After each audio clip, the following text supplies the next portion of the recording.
But far away the maid in Astolat, her guiltless rival, she that ever kept the one day seen Sir Lancelot in her heart, crept to her father, while he mused alone, sat on his knee, stroked his grey face, and said, "Father, you call me wilful, and the fault is yours who let me have my will. And now, sweet father, will you let me lose my wits?" "Nay," said he, "surely." "Wherefore, let me hence," she answered, "and find our dear Elaine." "Ye will not lose your wits for dear Elaine." "Bide," answered he, "we needs must hear anon of him, and of that other." "Ay," she said, "and of that other, for I needs must hence and find that other, wheresoe'er he be, and with mine own hand give his diamond to him, lest I be found as faithless in the quest as yon proud prince who left the quest to me.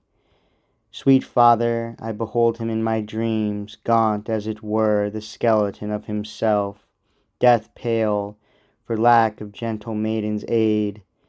The gentler born the maiden, the more bound, my father, to be sweet and serviceable to noble knights in sickness, as ye know, when these have worn their tokens. Let me hence, I pray you." Then her father nodding said, "Ay, ay, the diamond. Wit ye well, my child, right fain were I to learn this knight were whole, being our greatest. Yea, and you must give it. And sure I think this fruit is hung too high for any mouth to gape for save a queen's. Nay, I mean nothing. So then, get you gone. Being so very wilful, you must go."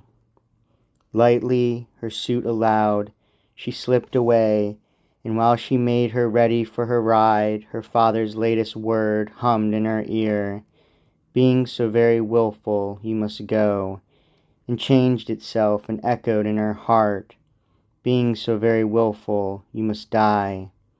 But she was happy enough, and shook it off, as we shake off the bee that buzzes at us, and in her heart she answered it, and said, "What matter, so I help him back to life?"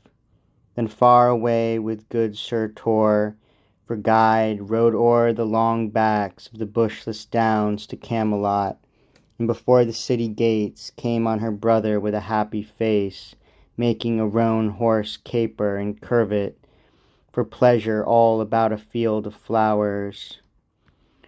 Whom when she saw, "Elaine," she cried, "Elaine, how fares my lord Sir Lancelot?" He amazed, "Tor and Elaine, why here? Sir Lancelot? How know ye my lord's name is Lancelot?"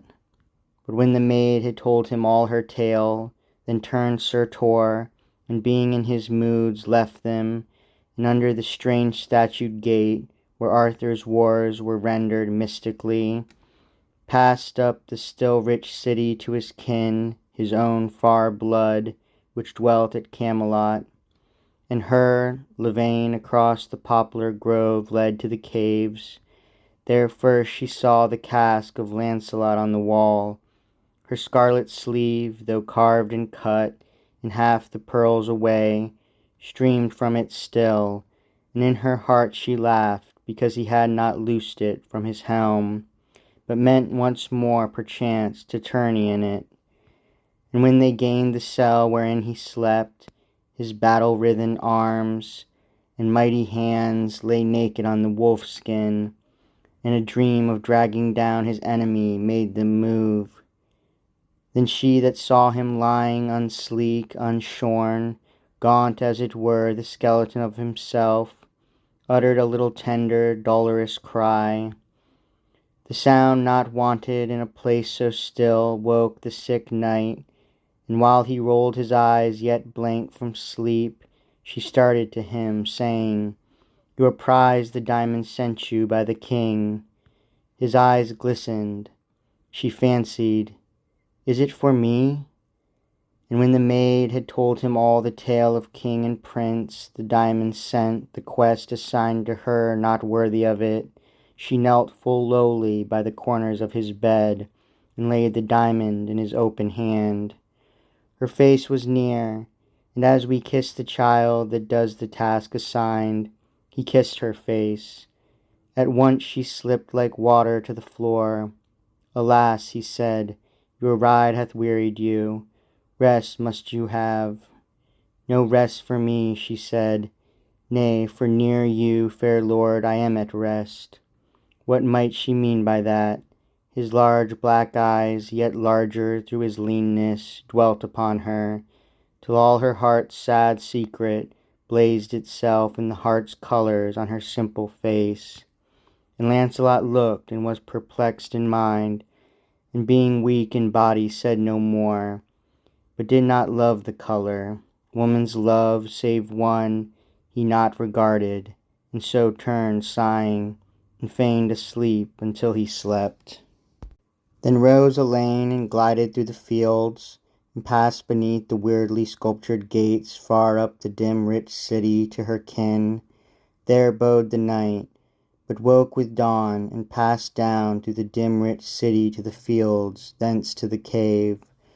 So day by day she passed in either twilight, ghost-like, to and fro gliding, and every day she tended him, and likewise many a night. And Lancelot would, though he called his wound a little hurt, whereof he should be quickly whole, at times, brain feverous in his heat and agony, seem uncourteous even he.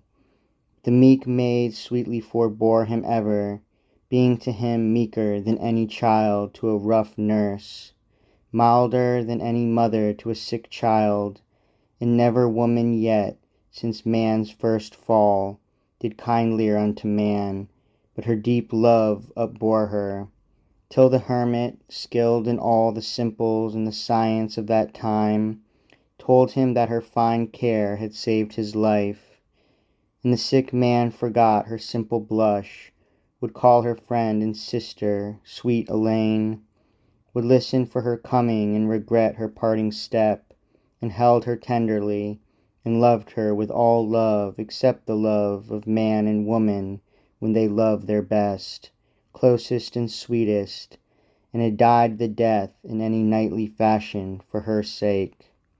And peradventure, had he seen her first, she might have made this and that other world another world for the sick man. But now the shackles of an old love straitened him. His honour rooted in dishonour stood, and faith unfaithful kept him falsely true.